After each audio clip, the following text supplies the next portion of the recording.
Hey everyone, it's Jordan, and welcome to Call Your Hits, a Storm Riders Airsoft podcast.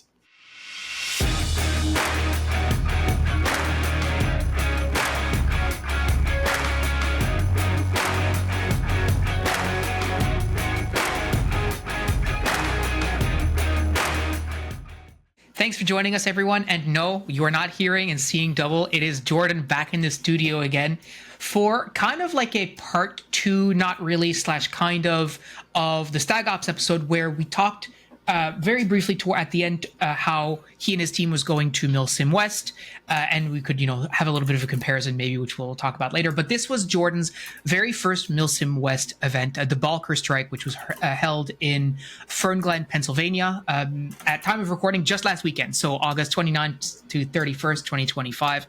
And as Jordan and I were talking about this, I think what was so interesting is that, we've been doing Call Your Hits now for like 5 years, and in that 5 years time we've done a lot of Jordan's very firsts. We've had a lot of opportunity to talk to Jordan about and get his feedback about what he thought about his very first time, playing airsoft, playing a larger game, playing StagOps, and then now, of course, playing Milsim West. So I'm really excited to get into this. I know that he was up there with his team. I've seen some pictures on the Discord. If you haven't checked them out, there's some pretty awesome pictures actually that Jordan shared. But yeah, Jordan, thanks again for indulging me and my curiosity about how you managed to not die over this weekend. So tell us all about it, man. Well, first of all, it was a blast.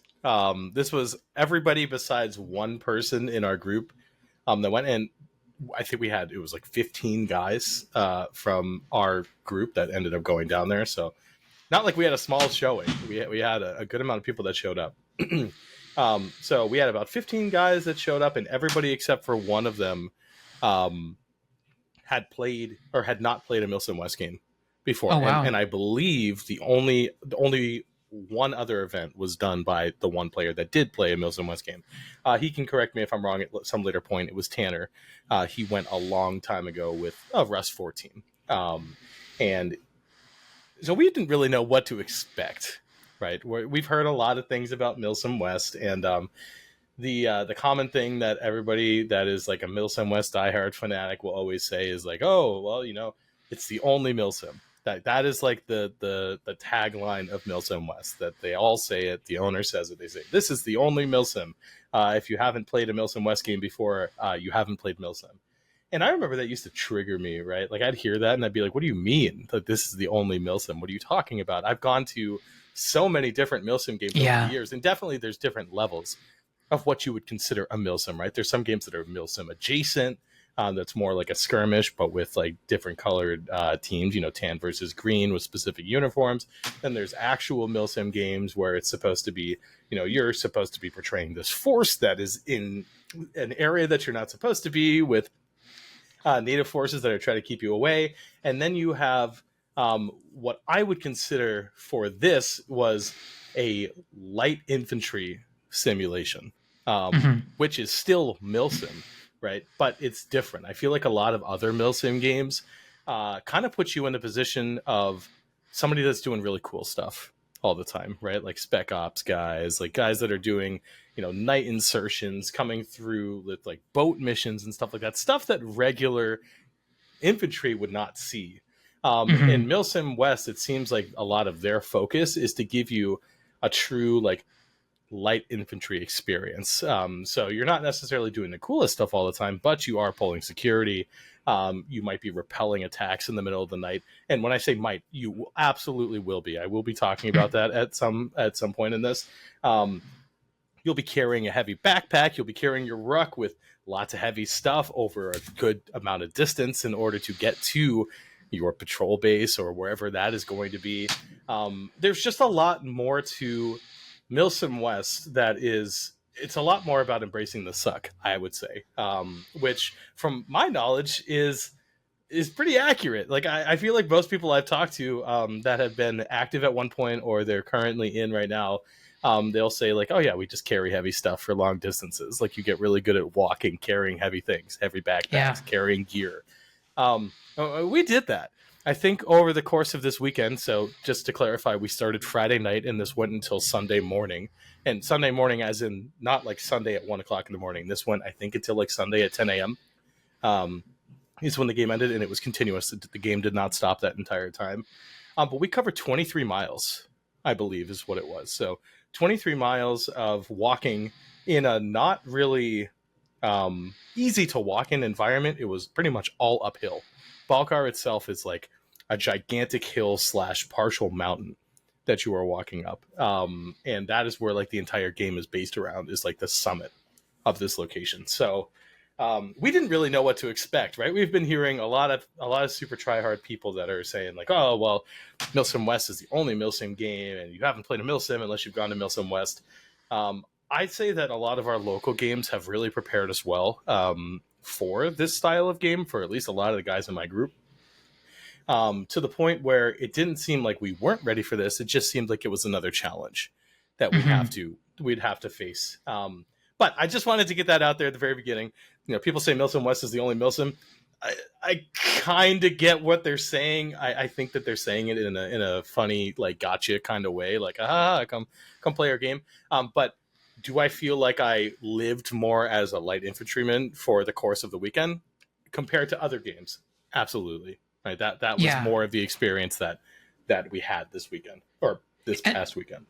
And that's such a huge distinction, I think. You know, when we were planning our Milsim this year, Silent Resolve, like that's how I positioned it to players too. I was like, this is trying to be a light infantry experience, not necessarily a cool guy special ops kind of situation. And indeed, when we were working with Chris on like the objectives and stuff, like I would have ideas and he would say, no, well, light infantry doesn't do that. And it's like, okay, well, then light infantry doesn't do that. And that's not going to be, so like, it's a different experience. But I think, you know, I take your point when they're saying it's the only Milsim. What they're really saying, it's the only light infantry experience in that way.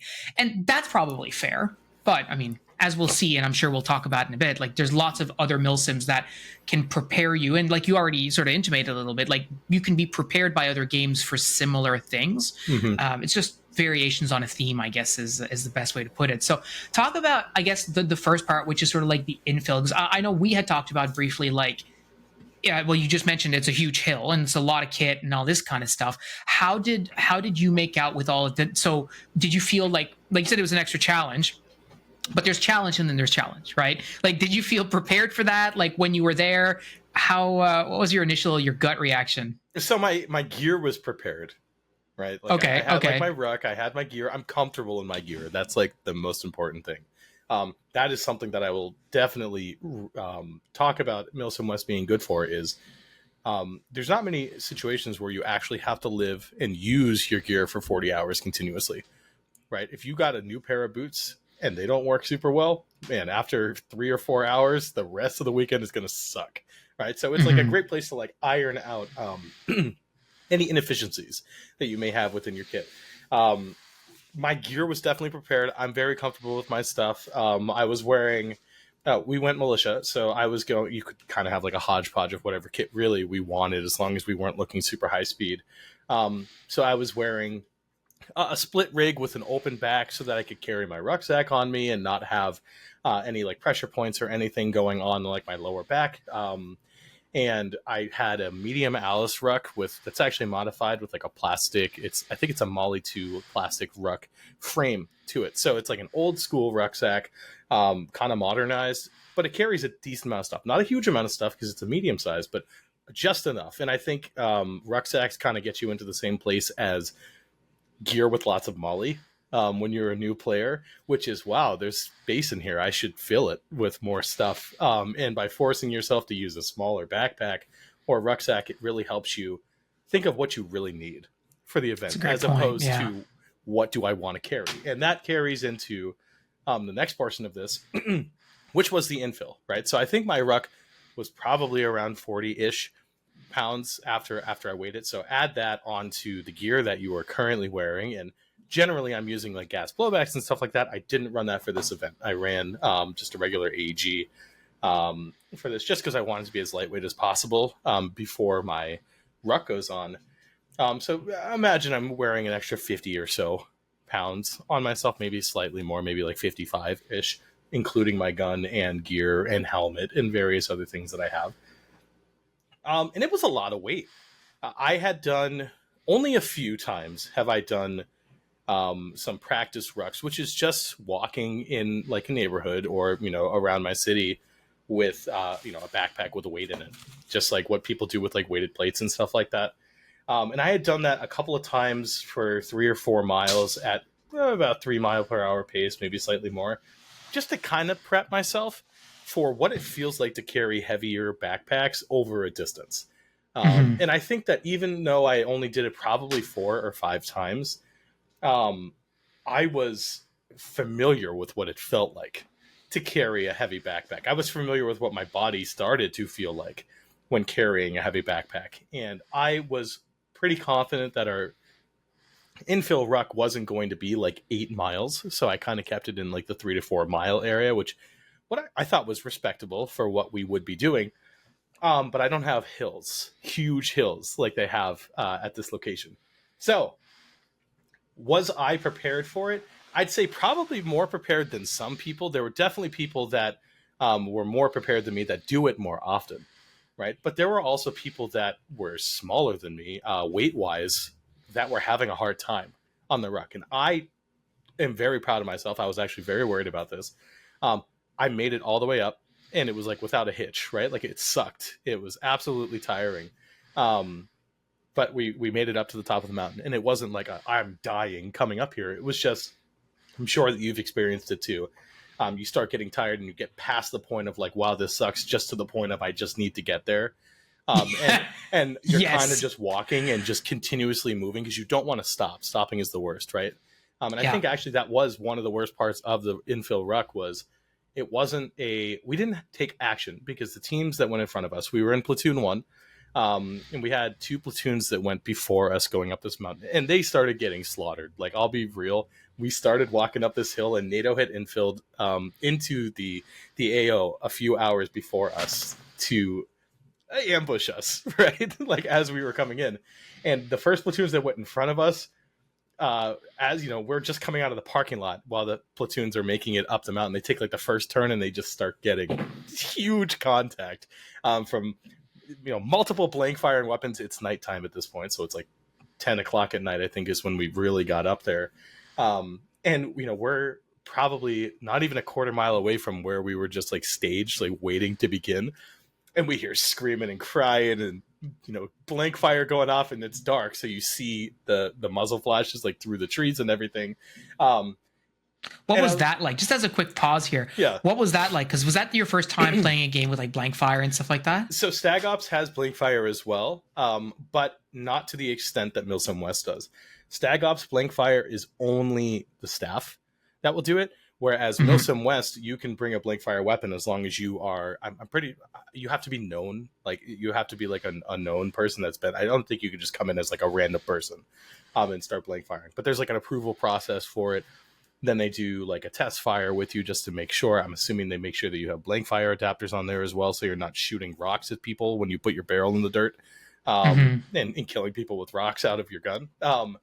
But it's not that it hasn't happened before. It's just that it was much more prevalent at this event because it was players that were doing it. Players were bringing in blank fire weapons to use, which meant anybody realistically that goes through the hoops to bring a blank fire weapon can do it. So there was a couple of AKs that we saw. There was a shotgun that was blank fire at some point. I didn't really get to see what NATO had, but we definitely got shot at by blank fire. And it's the same thing as like StagOps, right? So like you get shot at by blank fire, you get shot at by fireworks, stuff like that, stuff that is supposed to simulate something.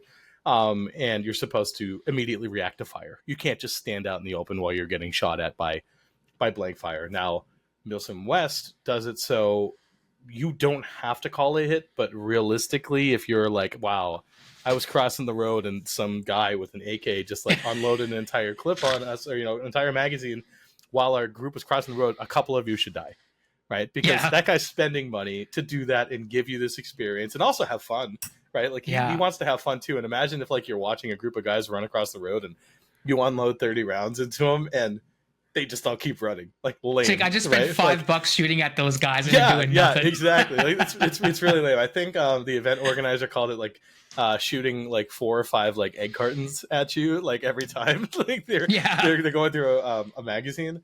So I didn't end up reacting to any blank fire deaths this because I didn't take any real accurate effective blank fire during this event, but it was cool. It was definitely cool. It added to the experience, especially at night, or when you were sleeping and you get woken up by it because people in your base are defending your base with blank fire, and they're not far away from you, and you're trying to sleep, and all of a sudden you hear, "Get the hell up! They're here!" And then multiple magazines of blank fire getting shot off like within 60 feet from you. It was a little bit jarring, but it definitely added to the immersion at the time. Like Mm-hmm. it didn't, a lot of airsoft games you just hear the clack of a gas blowback. Sometimes, most of the time, you're hearing an AEG wind up and shoot. Um, it's different when you have that mixed audio added in. It really Mm-hmm. gives you like a wow, this is much more stressful than just hearing an LMG like ripping on you, or just somebody's really tuned up AEG just going pew, pew, pew, like over and over at you again. Like, wow, I'm taking fire right now, and maybe you're trying to make a move and you're hearing it in the distance. Like it's cool. It's definitely cool. Not something that I'm going to get into because I like to be able to hit people with my stuff for sure. Mm-hmm. But then you start to think like, well, would one of those raid or the RDX boss units be useful here, where you could kind of get the effect of blank fire while still shooting BBs at people? That's where Yeah. I kind of feel like the happy medium is, right? Like go there, Mm-hmm. run one of those units, feel like you're blank firing, you kind of are. But you can still shoot BBs. Like that sounds pretty cool to me. So Yeah, yeah, legit. yeah, the blank fire was really, really cool. And it happened pretty much as soon as we stepped off, right? So first platoons were in front of us were essentially supposed to be like sacrificial, like creating a wedge, I believe is what our squad lead told us. He said their goal is to create a wedge in the formation and block the enemy and allow us to surpass and get past them. So they went up and they immediately started dying. Like there was huge firefights happening in front of us, tons of blank fire. At Milsim West, instead of calling hit, you scream and cry and act like you've been shot. And that's how that's how you call a hit. So when you get shot, you keel over and you're on the ground screaming, crying, moaning, whatever it is, right? And that happened immediately, right? So we hear this blink fire go up about 30 seconds into our walk up this hill, and we see the gunfire going off through the woods, the muzzle flashes, and just a bunch of guys just dying, and we're like, oh my god, what are we supposed to do, right? So we're not supposed to do anything. Actually, we were just supposed to wait. Our goal was not to rush into that fire. It was to allow that group that was engaging it to continue and push through whatever they had to do to make room for us. And that's what happened. So they essentially, threw casualties, but with the pure numbers that we had, because they couldn't compete against an entire company worth of people walking up the hill. They can slow us down, but they're not going to stop us. Right. Mm-hmm. So they eventually pushed up far enough that we were able to go behind them and continue on a path that went around the back of the hill from the front side. But I'll have to send you a diagram so you can kind of see what I'm talking about. But imagine the hill as like this big oval, and we were coming up on one of the flat sides of the oval. Right. So we went up to on like the right side of the flat side of the oval, and we started walking up into the left, and that's where our ruck like really started. So after those initial engagements, I believe it was 2 platoons. It was first platoon and maybe third platoon. I might be wrong with that. I know it was at least first platoon. Surpassed the group that was holding off the ambush platoon from NATO, and we started our infill ruck, and it was a walk. It was absolutely a walk. I think in total, I would like to say it was like 3 or 4 miles of a ruck. Maybe I wasn't measuring myself, but it was with our rucks uphill and at night. And it's not like a small hill. This is a pretty big hill. There was some pretty steep parts to it. We didn't have to go straight uphill or anything like that, but gradual inclines will kill you, especially when you're carrying all that gear and you've been walking. I feel like it was like at least an hour and a half to 2 hours from when we stepped off to when we got to our first objective rally point. that we established as a group so that we could take a second and rest. All of that was done in darkness. There was no lights other than negligent discharges of lights that were happening around us, which that bothered the hell out of me. We're walking through the woods just trying to be as quiet as possible, and people are hitting their pressure pads and setting off strobe lights and stuff around us while we're walking, and I'm like, they're going to get us killed. Like, somebody is going to see that up the hill, they're going to see that light go off, they're going to call it in, and they're going to maneuver on us with an LMG while we're walking down this road. We're all going to die. Right? Like, that's exactly what I'm thinking. And it happened multiple times to the point where I was getting frustrated. I didn't say anything, but I was like mumbling to myself, like, come on, guys, like, stop NDing right now. Like, Seriously. we're going to die here. Like, that is what's going to happen. We've come this far. We don't even have a place to respawn. Right? So what are we going to do if we die here? Like, what happens? Right? Walk all the way back. Yeah, and that hasn't been established to me. That hadn't been established to me at that point, right? So I didn't really know what would have happened, but we were able to, surpass that. We walked for a decent amount of time. It was probably like an hour or so of a walk. Walking at night with night vision on with a big group of people was a lot of fun. Walking at night is lame by itself. You can't really see much. Walking at night with night vision, really freaking cool. You can actually see things, and it was really cool to be moving as the big group that we were. Our entire platoon through darkness. Seeing guys in front and behind you just in total darkness, just being quiet and walking up this trail. So probably about an hour in, we established an ORP where we kind of sat down, pulled security, got some medic water set up just as like an in case type of thing. And the way that it works in Milsim West is when you die, like die, you have to drink a water to get back into the game. So if you come back to base from dying somewhere, you come back to your base, which is wherever you establish, like, this is where the majority of our guys are going to be. You come and grab a water, drink your water, you're back in the game. You can take off your Milsim West tourniquet, you're back in. So it gives water like that type of, it makes resources finite, right? Because you can't just keep throwing out tons of people and then coming back, you've gone through 3 cases of water, now you don't have any more, and now you don't have any respawns. Like, what are you going to do at that point? You'd have to wait to be resupplied. But we set up a spot where we had some water slightly down the hill, dropped our rucks, which we had been carrying that entire time, and moved forward to establish a patrol base. And that patrol base was just going to be a more forward position where we wanted our platoon and the platoon that we were with to kind of establish a base of operations out of. So that we could, 1, defend, and 2, have a place close enough to carry out missions without having to walk up half the mountain to get there. So did you have a sense of what your overall objective was for the entire, like, the mission, basically the whole overarching game? Or like, was it just, hey, show up, set up your patrol base, you're going to run missions from there, but sort of like, the details of that you don't know? Or did you know what the objective was from like commander's intent, basically? So we had some Warnos, or not Warnos, Opwards, I think is the more advanced version, like the ones that go out just before an event starts so you can have an idea of what your group is going to be doing. I might be getting those mixed up. I think that's correct, though. So yes, we did. Our platoon was supposed to be the establish a presence at the top of the mountain. We were supposed to be the first ones to get up to the top of the mountain. Past that, I think we did have some more information, but really it was that, let's get this stuff established first. Let's get up there, establish a foothold up in the mountains, and then go from there. And that's kind of what we did. Now, the entire weekend, did I have like an idea of what we were doing? Not necessarily. Our main thing was we were kind of just there. It wasn't like there was like an overall storyline, right? Like, it was NATO versus Rust 4.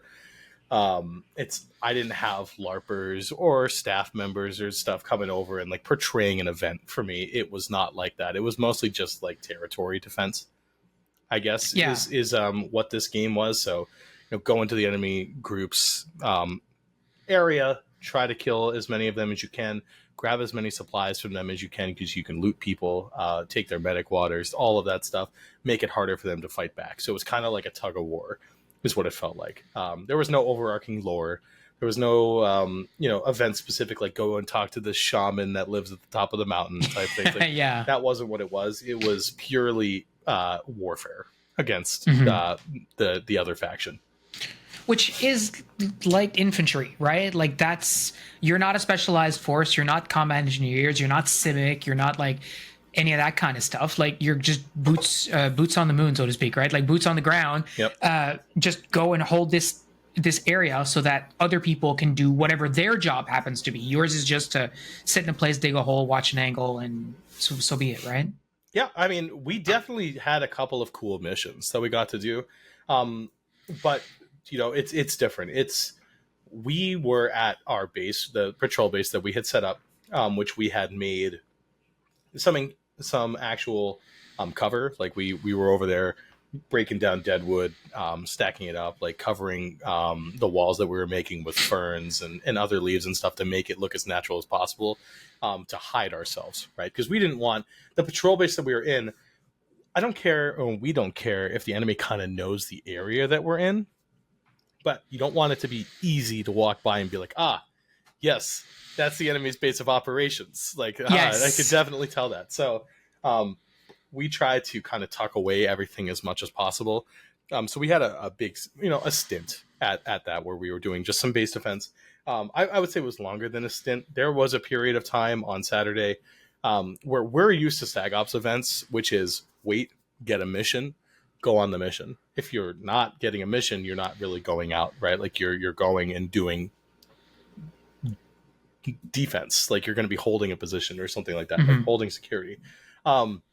In our group, being used to that, and listening to our squad lead Tanner at the time, who had been to a Milsim West, we were kind of just waiting in our patrol base, like waiting for something to happen on Saturday. I think we ended up going on like one little attack between noontime and like 1 o'clock, but there was a period of time for, I would say, and this is one of my things that I wish we would have done differently, and we know that we can do differently next time, is we can go out and cause trouble.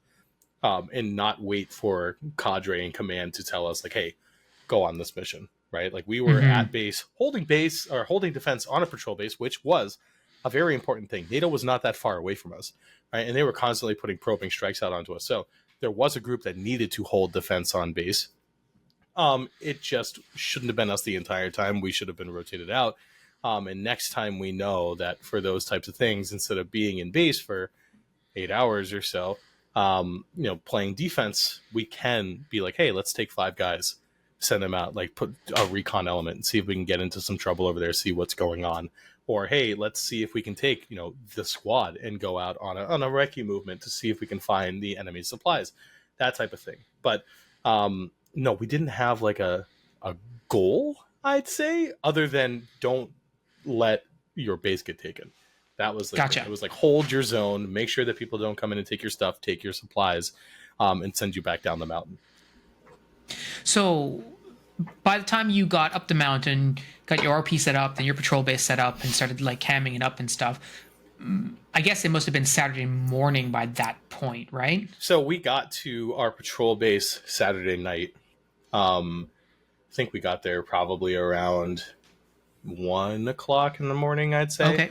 And I'm trying to think of, or so when I say Saturday night, I mean Saturday like morning. So like 1 o'clock, like Saturday morning. I think we got there at like 1 or 2 in the morning, and I don't know if we had. Honestly, there was, even though there wasn't a ton that went on, like that first night was such a blur with what ended up happening. I think what we actually did was we got to our patrol base, we established it. They told us to kind of pull like 50% security and try to get some sleep. And it was 40 degrees, by the way. So 40, it was pretty chilly. It was like 70 degrees during the day, 40 degrees. I don't know what that is in Celsius for you, but it's 5 degrees above freezing, in our area.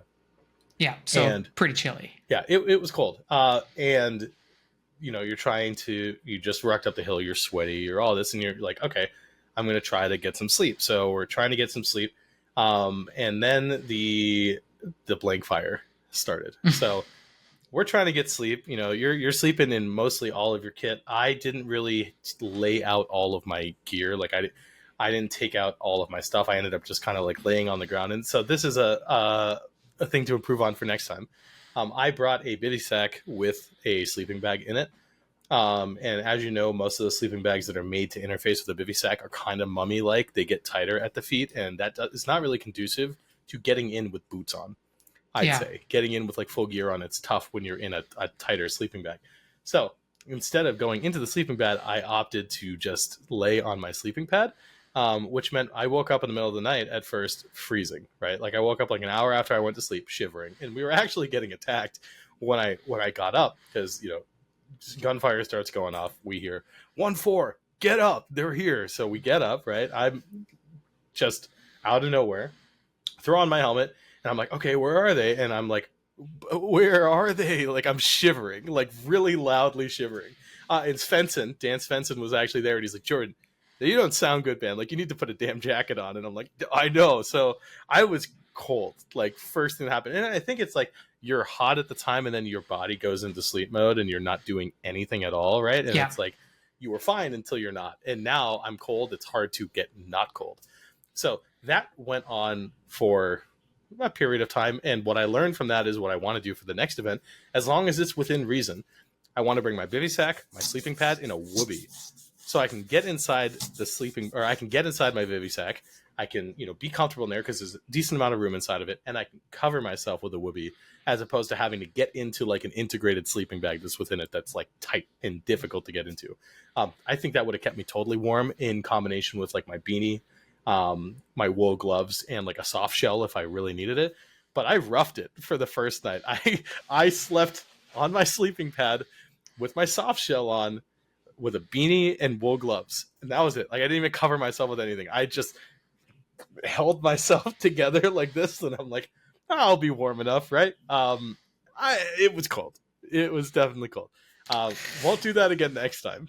Yeah, But the cold sucks. That's a good lesson to learn, and I think it's the kind of mistake too that people who haven't spent any time out in the cold will not know. Like you being from the Northeast, you probably should have known better, but like there's lots of people who maybe were attending this event who like would never have known that before. And like the same thing when we go to Ottawa in November, like it's going to be chilly in the overnight. You're not going to want to be out and about and not, you know, trying to get some sleep or whatever and not have something to stay warm. So yeah, it's a good lesson, you know. And like you said, the big challenge with it that people don't realize is like, yeah, like it's fine when you're on the go, but then when you slow down, then you start to get cold. And once you start to get cold, it becomes very hard to really warm up unless, you know, you do the smart thing and have like a heating pad or something, like one of those thing that you can break and just give yourself, or like the flameless ration heaters, right, are that really good for that too, for sure. right? If I had some of those and I put them in like the jacket or my jacket pockets, or you know, like underneath my hat or something like that, I would have been good. It's not like I died, right? Like I'm alive. Definitely. Like it wasn't like oh my god, I'm not going to survive the night, but it was cold enough that it sucked. And it's cold enough that I said, okay, I'm going to figure out something better for next time, which for me, for being on the go, I think what would effectively be a ranger role would have been more than enough for me, because that baby would have kept in a lot of extra heat. The whoopee would have been easy, because my main thing was like, I need to be able to wake up and fight. Like that was my main concern. Like I need to be able to get up from this and fight. And I didn't want to be stuck inside my sleeping bag, unable to get out of it while people are coming and killing us, right? Like that was the main thing. So for next time, whoopee, bivy sack, and sleeping pad. Probably that in combination with, I don't even know if I need a slap shell at that point, but that in combination with beanie and gloves inside the bivy, I think it would have been okay. Because obviously we're not setting up tents out there, right? Like I think I saw like one hammock that was set up out there, but every one of my guys were on the ground, like on sleeping pads, like in blankets, and that was it, type thing. So that was the first night, and we didn't get much sleep. I'd say it was waking up just about every hour to blank fire happening within the base, to people yelling at us to get the hell up. They're here. I'm throwing on my helmet. That's another thing that I learned too. So this is the first real big event that I went to that I got to actually use my night vision for a period of time, right? Because most night events that you go to, like 2 or 3 hours of night game, right? We stepped off in the dark, and you know, from 10 o'clock at night until 4 o'clock in the morning, it's dark. It's dark out there completely, right? So I got to wear my night vision with my my Cody on it, so that's my thermal fusion. And the one thing that I learned from this is it's awesome. I loved it. It did everything that I wanted it to do, and I'll talk more about that later. But going from sleeping to waking up and having to put on your helmet to get visual on something sucks. I don't want to have to do that again. So either next time I'm sleeping with my helmet on the entire time, or I'm getting something on my gun that I can use to see people. What is it? A weapon mounted thermal? Is it what am I doing? Like, I don't know what it will be. But I need to be able to wake up, not have to put my helmet on if I'm not wearing it, and be able to, visualize targets at any given point. Because it was like a wake up, okay, find my helmet in the dark, put it on, make sure it's strapped in, lower the night vision, turn everything on. Okay, now I'm ready to fight. Now like a minute and a half has passed, right? We could have all died in that minute and a half. Like, really. That's not what we need at the time. So I need something that is like a quick reaction. I think maybe being more comfortable using a white. That's the thing, though. You don't want to use a white light. You're in your base. You use a white light in your base, everybody starts dying, man. Like, there could be people that are on your team in front of you, and you start backlighting everybody. So there's not really a perfect solution, other than spending a bunch of money on like a weapon-mounted thermal or something like that. That sounds like a great solution. That sounds like a Jordan solution to me. Just throw money at the problem. Who cares? Oh man! So tell me I'm wrong. Tell me I'm wrong. Listen, I'm not going to say that I wasn't already looking at options. Like after this, like I was talking to my guys. Like that is one thing that I really learned, because sleeping with your helmet on is actually not that bad. A lot of helmets that have night vision have a pretty decent sized counterweight on the back, which is kind of like a little standoff for you. So when you lay down your head, that counterweight kind of keeps your head up a little bit. It's almost like a pillow, right? And if you have decent pads in your helmet, normally it's not that bad, other than the fact that you're wearing a helmet when you go to sleep. But if you don't want to do that and you wake up and you're essentially combat ineffective until you put your helmet on, that's enough time to die, man. Like, and I don't want that. I don't want that to happen next time. So yeah, no, I'd be lying to you if I said I wasn't looking at options. Like, I'd absolutely be lying to you. Yeah. So that was like the first night, right? It was multiple times through the night of get up, they're here. And, just blank fire happening close within the base. Like, we're getting incoming BB fire while we're trying to sleep. This is one of the first true events. Like, we could do it. It would happen at Midsummer Nightmare, right? Like, you could die in your sleep. I've never died in my sleep. Even at this event, I still have not died in my sleep. Like, after Milsim West, I did not get shot in my sleeping bag. So, like, while I've been at events that allow you to die while sleeping, it has still yet to happen to me. Because we woke up, right? Like, there were people that were on security. Thank everybody that was on security, so that some people could try to get some sleep those nights.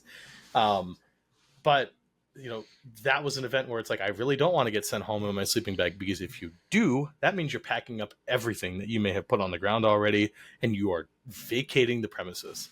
You can't stay in that patrol base anymore. They're going to come steal all your stuff, and you're going to have to, from a dead sleep, cold shivering, pack up your gear and walk down the mountain to wherever you have established your respawn point is going to be. And I did not want to do that. I was determined not to do that. So when they yelled, "Get up," I was up. I was ready to go. I didn't want to be sent back down the mountain.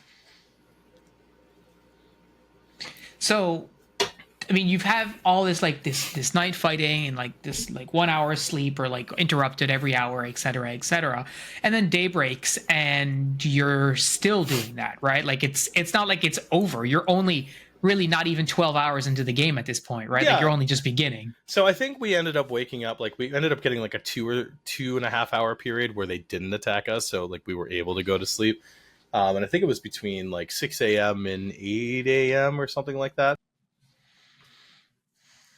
And so we woke up and the whole place looks different in daytime. I'll tell you that. Like, we had walked in at night. We didn't really get to see the environment.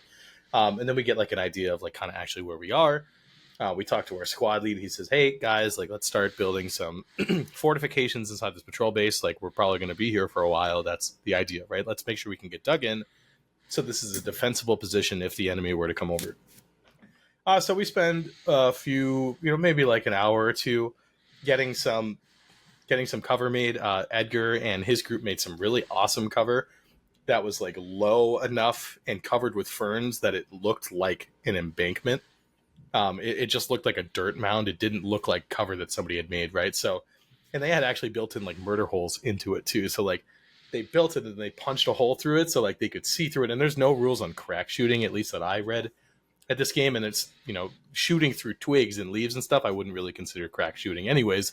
You know, it's different at this event. I don't know, maybe I should reread the rules again, but they made murder holes. They were big enough to like kind of put your entire head through, so it wasn't like cheating or anything like that. But it was like coming up to a dirt mound and then getting shot through the dirt mound, because that's what it looked like, right? So it just looked like part of the environment. And even our platoon lead, who not platoon lead, our cadre for platoon 1, some of you listening probably have heard of this guy before. His name is Blue Jean Operator.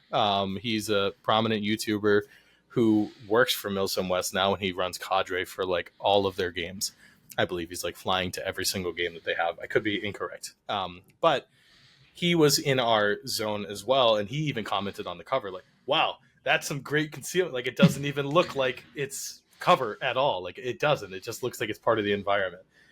So we played a bit of time just getting all of our stuff built, and then we were kind of just chilling until about noon time, where our cadre came over and he said, hey, why don't you guys go investigate that sound that we just heard over there? So we're like, okay, right. So we get our like 18 guys, because we had a couple of guys get strapped onto our group at the beginning of the game, and we take a walk, a little nature walk through the woods, and we find a bunch of NATO resupplying at a water truck. So the way that it works in Milsim West is you don't have to ruck in all your water, because there are water resupply points in the event, right? So like there's a water buffalo, like a big plastic tub. I think it's like 250 gallons of water or something like that, just on tap. The thing is you need to either have it come by you so you can resupply it, or you need to travel to it in order to resupply. So we were walking through the woods and we see a bunch of NATO kind of crowded around something, and then we see that there's a truck. It happened to be the water buffalo truck just in the distance. So, you know, we have like 15, 20 guys. We're spread out through the woods. We start making movements on them, because if we're going to engage these guys, we want to engage them decisively and not have them just run away and then come back. And we shoot like one person, and it's like we had awoken the hornet's nest. Every direction possible that they could have come from, they came from. And it was like 20 of us versus like, it felt like 50 or 60 guys that just like emerged out of the woods. And we're trying to, you know, cover each other and fire and fall back. And like, we're going down just kind of not like flies, but like we were going down like kind of systematically. Like enough people would push in to where it's like you kill a couple, but then you die to the last guy. Right. So like it's unsustainable. Like through attrition, you are going to lose that fight. Mm-hmm. So we're falling back. But every time we call to fall back, I turn around and there's like 20 or 30 more NATO guys just like approaching. Like they just keep coming up more and more and more. So at this point, we're pretty much completely surrounded. We called contact front. A couple seconds later, we're calling contact rear. You know, then there's contacts all over the place. We were in trouble at that point. And at that point, we had realized that we had found what we believe was their patrol base, where everybody from that platoon was at the time. So I think I was the last guy alive, and I'm like trying to fire and fall back, and I ended up running, and I tripped over like a low hanging log, and I kind of didn't like hurt myself, scraped my knee a little bit, like my shin. And I was like the final guy on the ground, just like behind a tree, and there's just like 40 guys like just like walking at me. I eventually die. We all died right there. You know, we found out what that noise was, and it was the enemy's patrol base. That's exactly what that was. So were you like coordinating like on comms with the rest of your platoons and stuff to let them know like that you were in contact, what you had found, like how? Because I guess Tanner was running your platoon, like your section lead or your squad lead or whatever. Like, were you in constant comms with your platoon? So very few of us in that squad were on radio besides Tanner. And Tanner, so we didn't really have squad level comms at this.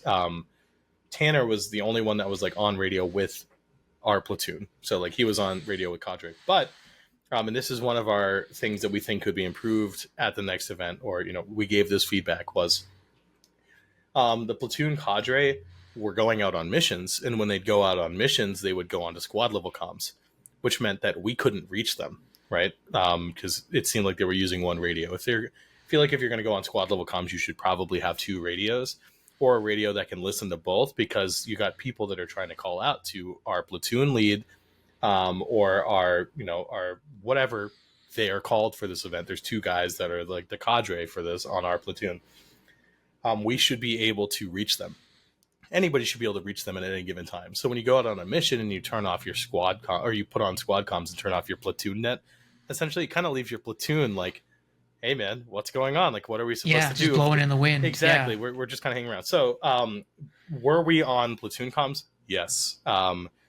Sporadic, I'd say, communication from that. And like I said, that's one of the things that we brought up, was it would be nice for, and this is actually something that I think StagOps does totally differently, is when you are cadre at StagOps, when you're CO and XO, you're really not going out on missions, man. Like, you are at base coordinating troops, like making sure that they're going to the right locations, and playing chess.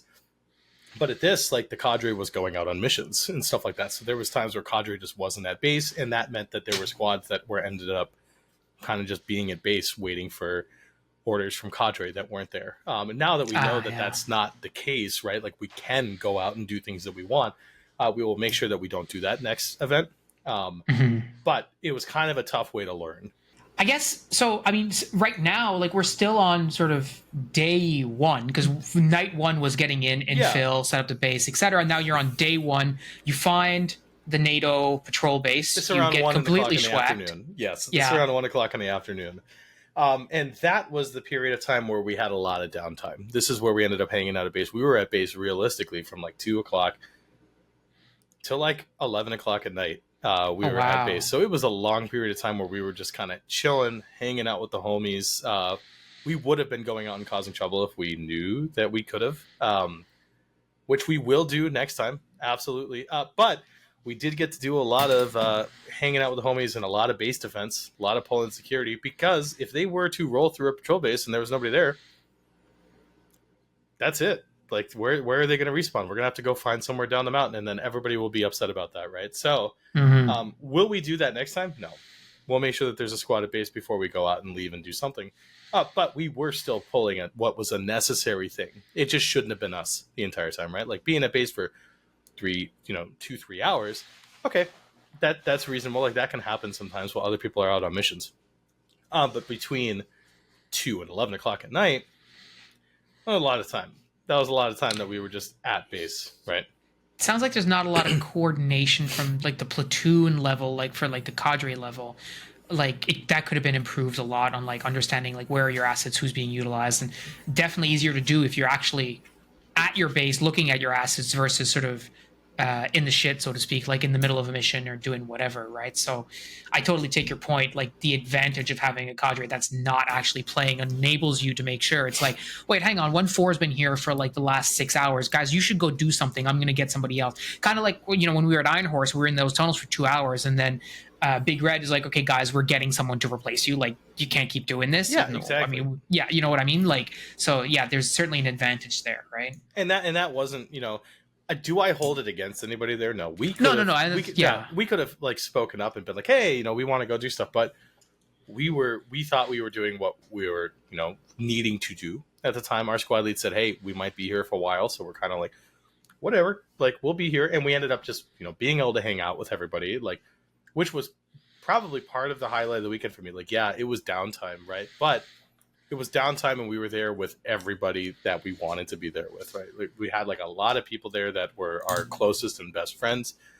We were just hanging out, chilling, doing a lot of sleeping. We got to save a lot of energy, right, for like the night portion. And that's really when it picked up again, right? So we had like various times where troops would come into our area and we'd have to repel, or it would be a scare. We'd hear stuff happening just outside the base. Nothing really big happened during the day. Most of the fighting for us happened at night. That was when most of our missions happened. So 11:30 comes around, and this was actually, actually, it wasn't even 11:30. We were told that at 11:30 we're going to be going on a mission, and what we are going to be doing is everybody in 1-4, which was our squad in first platoon, that had night vision, was going to be going on a multi-mile trek through the woods to flank the NATO patrol base. Which was what we were told. So Being that about 12 out of the 15 guys that were ours had night vision, that meant a lot of us were going to be going on this recce. And everybody else that didn't have night vision was going to be going up the road, essentially like straight at the enemy, white lighting and causing a distraction so that the night vision capable forces can flank and come in on the team. So I was, there was a lot of us going through the woods. Actually, I'd say there were probably like 30 or 40 guys with night vision that were going through like the backwoods. And I'd say that if there was like skill leveling up on my screen in real life, like I probably went up by like 2 night vision agility levels. Like it was a treacherous walk through the woods, and walking through the woods during the day when it's bright is one thing, right? But when you're walking in the woods with night vision, and granted, it was like, and I'm still extremely happy. I don't have super high end night vision tubes by any means, but I'm very happy with them. I've never had any complaints about them. They performed absolutely great in the woods. Everybody behind me that had similar tubes also had no problem through the woods. It was dark, but it was totally doable. And it was some treacherous terrain that we were going over. It was low-hanging logs that weren't on the ground. They were about 6 to 8 inches off the ground. So if you walk up to it, you don't feel it until you lift up your foot and start committing to that step, and then you trip and fall over it. There was boulders and rocks, just rocky divots, lots of things that we were going over. And it was freaking awesome, man. I had never, ever had to have been in such a difficult to walk area before with my night vision. And it was like a real test of like, can you adapt and do this? And I could, and there was a lot of guys that did. And there was only a couple people that took a couple stumbles. Like there was a guy in front of me that was part of Blue Jean Operators squad. So like the guys that were kind of leading us through the woods here that tumbled a couple of times, but you can't blame anybody, right? It's nighttime. It's hard to see through the woods. But no like injuries while we were going through the woods. And finally, during that movement, it was probably, I'd say like 40-ish minutes of like a walk, very difficult walk through the damn woods. And it was dark, very, very dark. We come up into an area where we start to see some lights. And through night vision, every single light source is super, super bright. You can light up a cigarette. And it looks like you have a freaking torch like sticking out of your hand if you're looking at it with night vision. So we come up to an area where we start seeing some lights. We're like, okay, we need to start being a little bit quiet here and taking this a little bit more slowly. And then we hear our white light force start coming straight up the road. To about, if we're, in front of us is 12 o'clock, they're at like our 5 o'clock coming up the road. So we had successfully flanked behind the enemy forces at this point. And we had not been engaged this entire time. So nice. We turned through the woods with like the 30 or 40 guys that we started walking through the woods towards this gunfight, and we came up behind the NATO force while they were attacking our distraction force right up the road. And it's not like we didn't take casualties. I had a medic that kept me up. He got me up. He got my squads up. His name was Doc. He's part of our group. Kyle, you're awesome. Thanks for keeping all of us in the game and making sure we drink our water. But we got through that fight, and this was the first time that like I really got to use, I'd say, actually, there was a period in the first night where we did do a push after we got our patrol base, where we did get to push, and I did get to use my thermal, and it was awesome. I do want to talk about this a little bit. A fused thermal, so like a clip-on thermal imager that overlays a thermal image onto your night vision tube. It's like you're playing a video game. And you can see your teammates highlighted through walls. But instead, you're looking at people that are getting highlighted in your vision. So we got into a pretty serious fight, and I'll go back to Sunday morning in a second, like early Sunday morning. But this was Saturday night. We got into a pretty decent fight right after we established our patrol base, actually. Or actually just before we established our patrol base, we got into a pretty decent fight where I was able to use my night vision and thermal to like the best usage that I've ever gotten out of it. I could see the enemy through the woods in my left eye with my thermal fusion, and I could see the trees that they were hiding behind, which meant that I was like one of the guys in front of the group that was allowing people to move up with me, because I could use my trees that I saw that were actually cover and know where the enemy was with thermal to know, like, if I move behind this tree, I know there's nobody with an angle on me here. And I was kind of able to like through brute force with the rest of my squad, like kind of systematically push forward and eliminate like all of the NATO that was in that area. And it was at that point that I was like, damn, I now truly understand why this was so good, because I've had it for a while, right? But I never got to really use it to the extent that I got to use at this event. But when you're walking through the dark woods with night vision, everything's the same color, whether it's green, gray, or white, depending on your lighting conditions. Everything's the same color. So people behind trees look like a tree, and you can't really tell that you're getting shot at by them. But thermal doesn't allow that to happen. Thermal lets you see people that are hiding in bushes. It lets you see people that have just moved tree to tree. And it was an awesome, awesome fight that we had. That was like our first like real engagement with NATO was that Saturday night. We ended up dying. I definitely got a bunch of people with my group, and we kept pushing forward. And it was pretty awesome because we had blank fire going off. I had a guy coming up to me who had an LMG, and I was hitting a target with an illuminator. And that was kind of the thing. Like, if you guys see my illuminator hit something, shoot it. Shoot that target, because that's where there is somebody that I can see, right? So just put as much fire as you can on it. So I got to do that a bunch of times, which was awesome.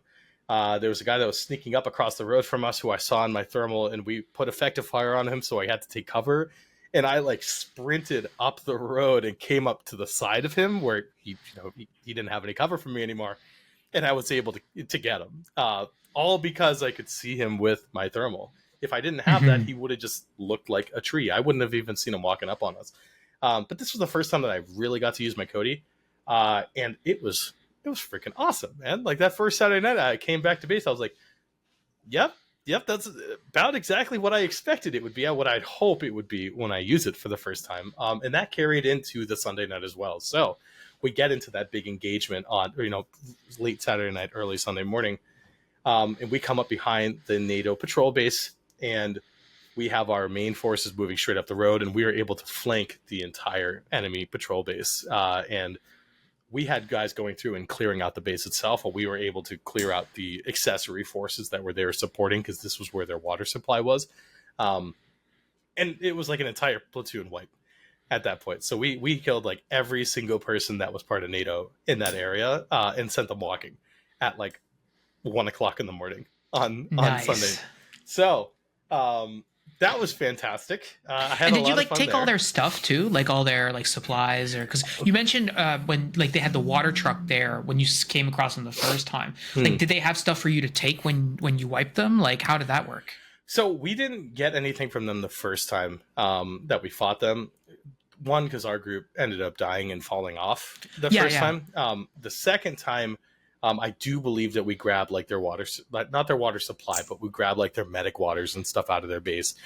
We looted as many people as we could. So people were taking ammo out of anything that wasn't a magazine, anything that wasn't a speed loader.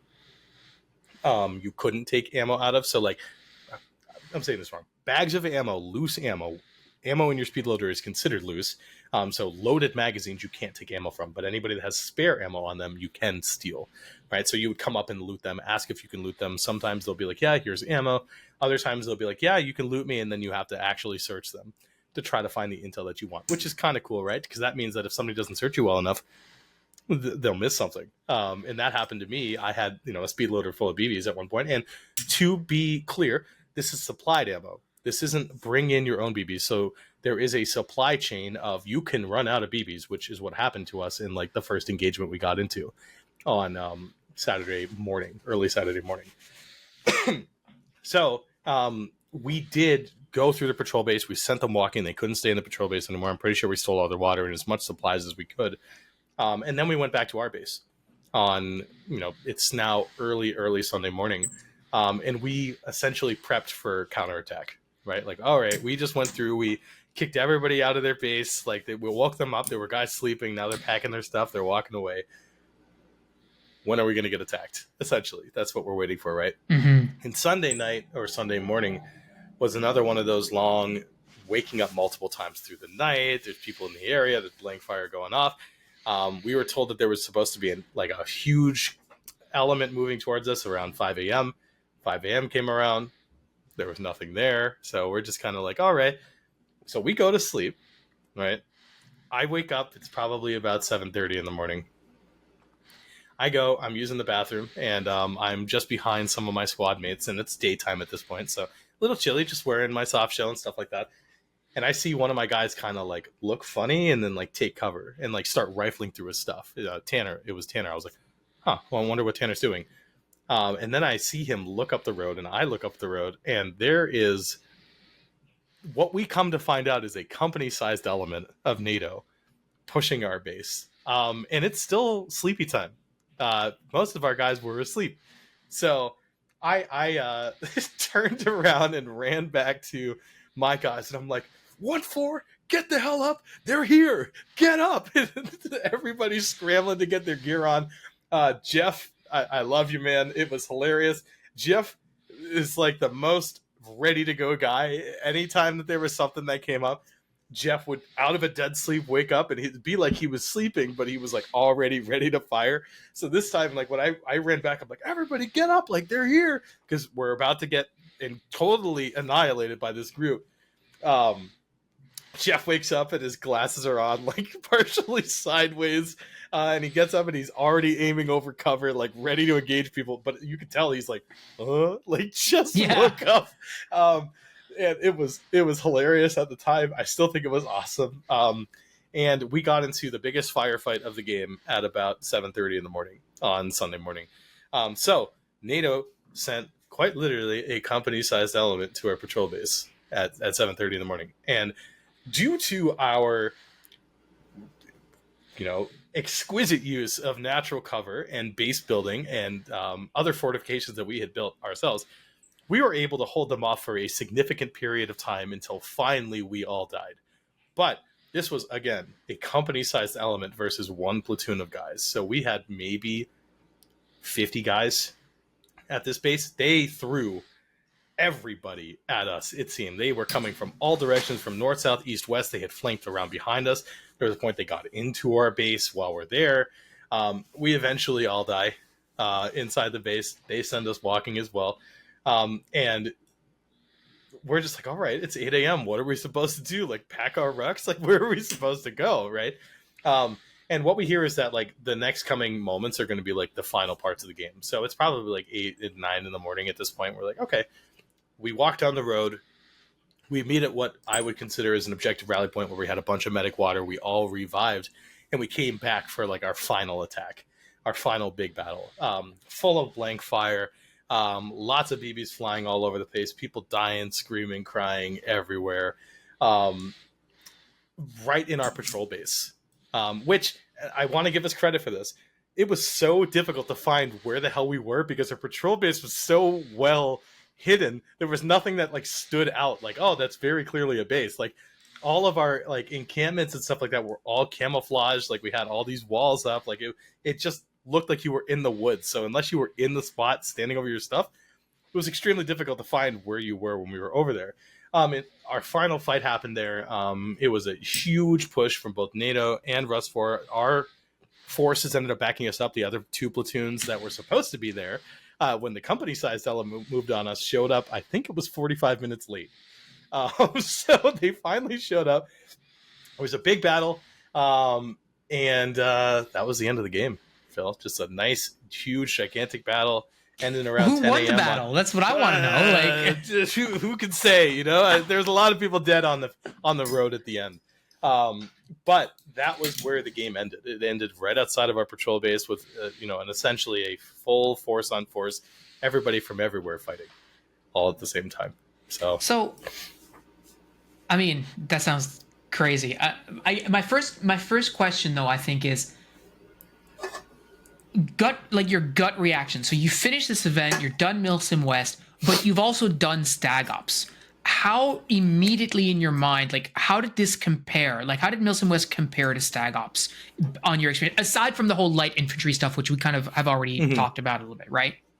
So gut reaction immediately at event's end, I was like, whatever. Like, it was just another event, right? Like, it wasn't that cool. Like, it felt like pretty normal, like a regular Milsim. Didn't feel like anything special. At that point, I was like, man, like, and I still stand by this. Milsim West gives me a lot of respect for our local event runners, like Gordon and his team from StagOps, because honestly, for the size of the event that Gordon is able to put on, we got a very comparable experience, if not surpassing some of our Milsim West experience, with our StagOps events, specifically Midsummer Nightmare. Midsummer Nightmare was brutal this year. We got absolutely run ragged. We were getting, lit up. It was a very tough time at Midsummer Nightmare, which was one of those, wow, it really sucked at the time. Super fun when you look back on it, right? Like, it's awesome to look back on it. This event had the same type of feeling that I was really looking for from any Milsim, which is cool things, cool people, cool location, and tension. Now, I didn't get lore out of Milsim West, which I don't ever expect I'm going to get it. That's something I would expect from a StagOps game, not Milsim West. But I got tension, tons of tension from this event. There was multiple times where you're waking up, you don't know if you're about to have a full force walk all over your base.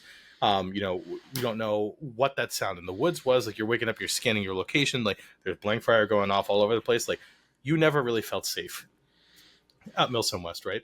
So they were comparable, which I was surprised by, because everybody always talked about Milsim West being like, it's the only Milsim everywhere.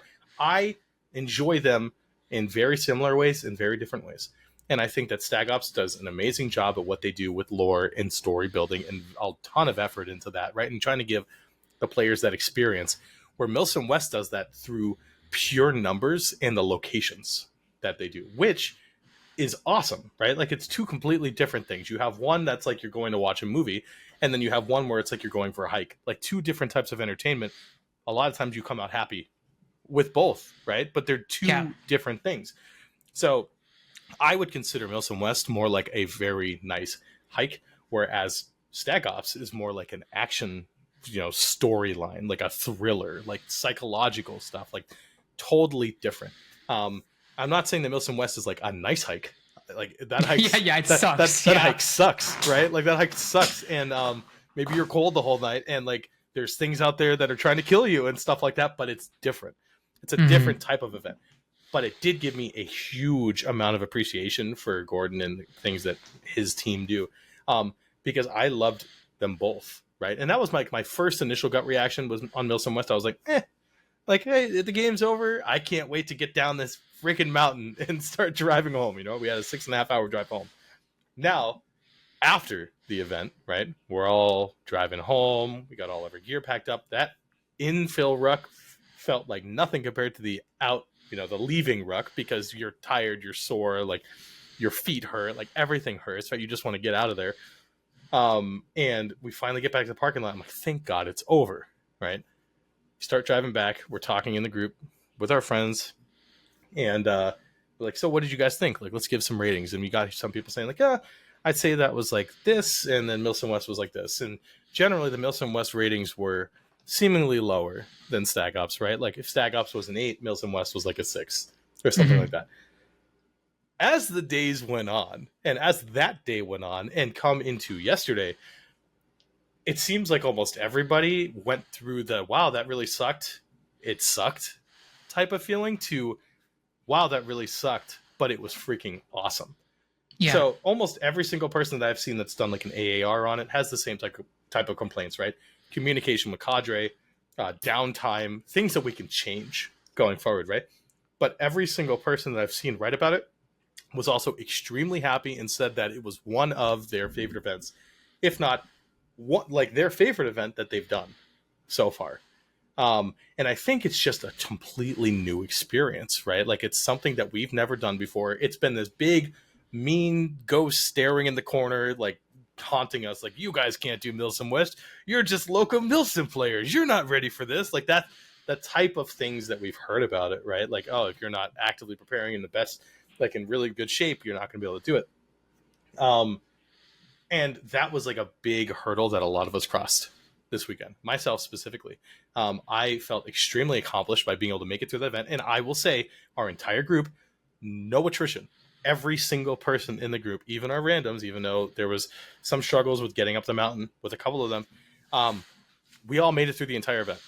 We didn't leave early. Nobody quit, right? We were there for the entirety of it, through the cold, through the tired, through the sleep deprivation, all of that, through all the stress. everybody that came played through the entire event and left the morning after it was done.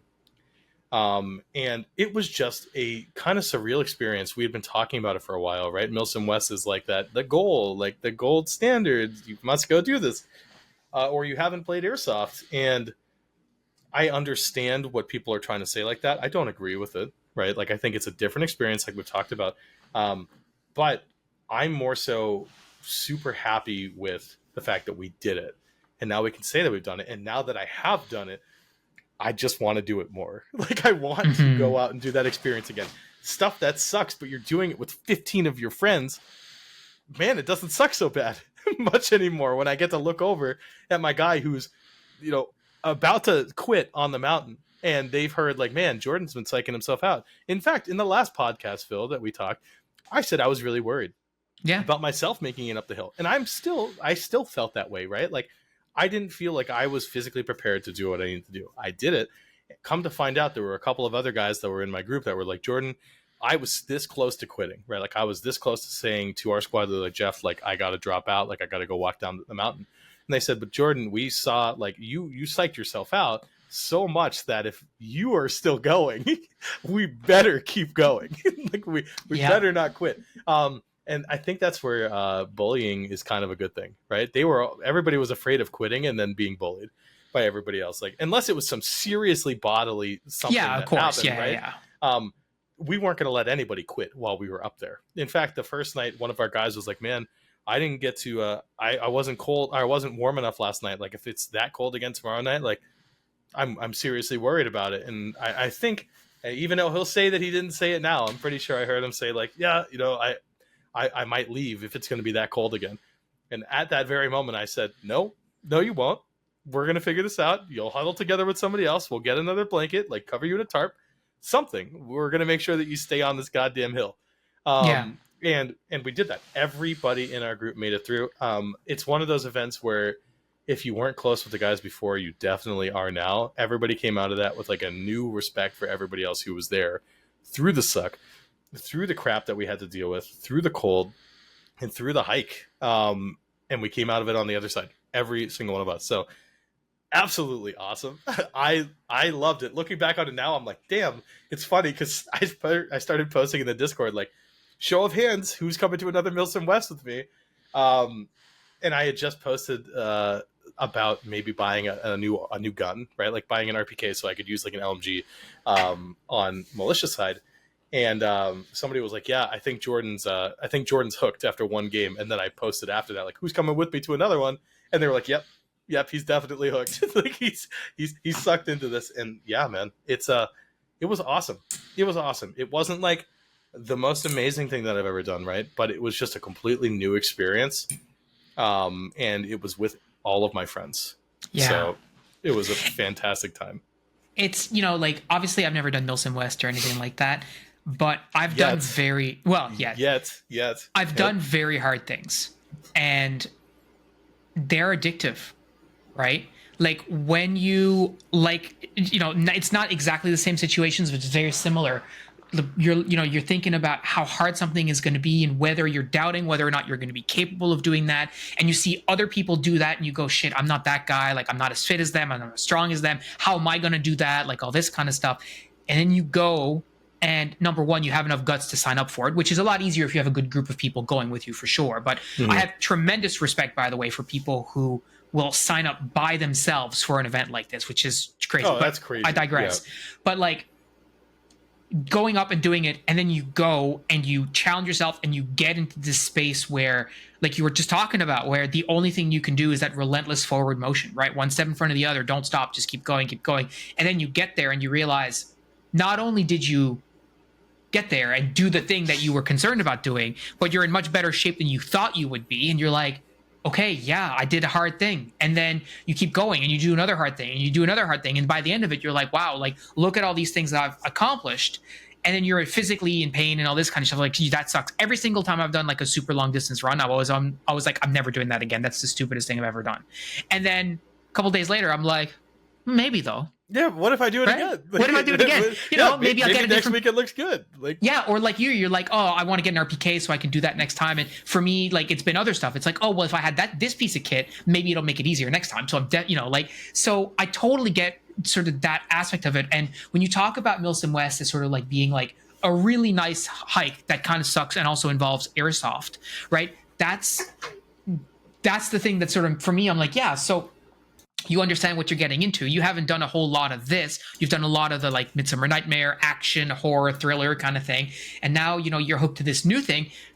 Not surprising because, again, like I said, doing hard things and succeeding at them is addictive, right? Yeah, absolutely. And I think you kind of hit the nail on the head. Like, it's one of those, well, I did it before. I could absolutely do it again, right? And a lot of people talk about Balkar. Even our platoon, Blue Jean operator was like, this isn't the hardest AO, but it's like probably the second hardest AO that Milsim West has. The other one being Abkhaz, which apparently is much more treacherous and more difficult to navigate than this one. Now, I'm not saying I want to go do that one, right? Like that, him saying that it's more treacherous and more difficult as somebody that's in very good shape with their group is a thing, right? But him saying that this one was also very difficult, not the hardest, but a very difficult location that they have, maybe the second most difficult. Means that I just want to, like, if I can do that, man, there's a lot of other things that I can do. Like, absolutely. Like there was little that would have stopped me there outside of getting hurt. And even if I got hurt to an extent, I probably would have kept going, right? Like, unless it was like, man, I sprained my ankle and I can't walk, or like I suffered like some sort of like debilitating injury, right? Like, there was little to almost nothing that would have stopped me from being there with all the guys, doing the stuff with all the guys. And it was a great learning experience, right? Like, do I need this stuff on the ruck-in next time? Do I need this stuff to camp? I know what I'm not doing next time when it's that cold and I need to sleep outside and I need to be quick and active, right? Like, it helped me iron out some more stuff with my kit. It reinvigorated the want for me to be an LMG gunner again. Like, I haven't wanted to run an LMG in a long time, Phil. Like, it's been a while since I've been like, man, I want to go out and run a saw. I ran this event. I come home and I'm like talking on the car ride home. Like, what if I had a PKM? Like, what if I had another LMG like that I could use as like Rust for or militia? It has kind of like opened my eyes, and it's like the same thing that happened to me earlier this year when I started running gas blowback guns. It's another cool thing that I've been able to experience, and I've said this to my friends before, and I've said it to you as well. Airsoft has put me in some of the hardest situations that I've ever been in my entire life. And without that, I would have never done it, and I wouldn't know that I could do it.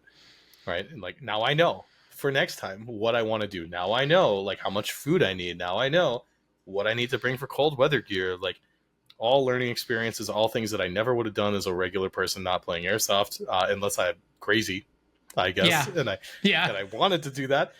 You're never going to catch me walking uphill 4 miles with like 50 pounds of gear on my back just for fun. Like, that's not normally what happens. Seriously. By myself, but with a group of guys and for an event and stuff like that, it kind of opened my eyes to really a different type of event, but also just reinforces like the people that you go with make or break the event all the time. Yeah. Making sure that you're there with the right people, that you're there with your friends, and that you're having a good time. Staying positive is a huge thing, right? Making sure that even if you're complaining, you're still being positive and having fun and moving forward. Like, all of that stuff at an event like this was the most important thing. So super, super happy with it. I'm hooked. I want to go again. Nick, you know who you are. I'm looking to find a time to get out to Milsim West with you as well. And I may be bringing a couple of friends. So I can't wait to do another one again. I don't know if it will be this year. Probably not. But yeah, I will definitely be going with some more of my guys to another Milsim West event in the future. So that's awesome. Well, listen, I appreciate you taking the time to share all that and have a chat with me. I'm glad that you didn't die on that mountain. That's we definitely did. We did. No, not like literally, right? No, I know. Yeah. But so yeah, thanks for sharing that with us. And hopefully, if you're listening to this and you're in the area of being able to play a Milsim West and you're thinking, oh, maybe I don't have what it takes or what have you. Number one, join the Discord and link up with some people who will absolutely show you that you probably probably do have what it takes, and you may have one of the best or worst, or best and worst airsoft experiences of your life. But that's all we've got for you this week. Thanks so much, guys, for listening, and we will talk to you next week. Take care.